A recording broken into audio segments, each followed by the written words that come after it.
आपने गंभीर विषय लिया पलायन रोको।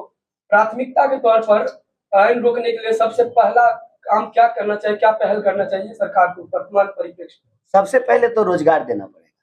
पलायन 3 कारणों से मुख्य रूप से होता है। एक शिक्षा, स्वास्थ्य और रोजगार की कमी, दूसरा इंफ्रास्ट्रक्चर और तीसरा सुरक्षा, सामाजिक सुरक्षा। आप देखेंगे कि बिहार में जो पलायन आज की तारीख में हो रहा है, यह इच्छा से नहीं है, यह मजबूरी में है।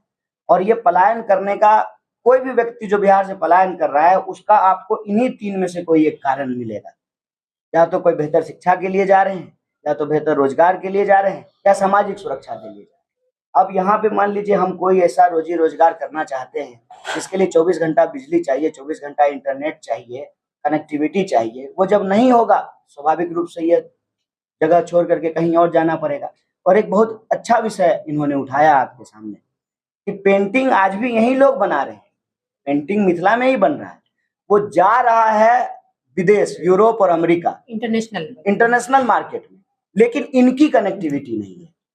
तो बिचौलिया जो है वो उसको ज्यादा फायदा हो रहा है, और जो एक्चुअली जो कलाकार हैं जो कर रहे हैं उनको बहुत बहुत मिनिमल दाम मिल रहा है। वो मजबूर है क्या? कनेक्टिविटी जो है, कनेक्टिविटी तभी होगा जब इंफ्रास्ट्रक्चर होगा।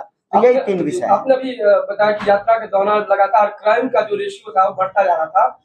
मूल क्या देखा आपने क्राइम का जो मुख्य वजह? नहीं, वो तो एनसीआरबी का डेटा है, वो तो एनसीआरबी का डेटा है। आप उठा करके देख लीजिए, आप अखबार उठा करके देख लीजिए, कोई दिन ऐसा नहीं है जहां हत्या नहीं हो रही है, लूट नहीं हो रहा है। ये डेटा जो है वो एनसीआरबी का है कि अपराध बिहार में बढ़ा है और क्राइम एक बहुत बड़ा मुद्दा है। हाल क्या है सड़कों का, ना पूछो सनम, आपका घर आना गजब जाग गया।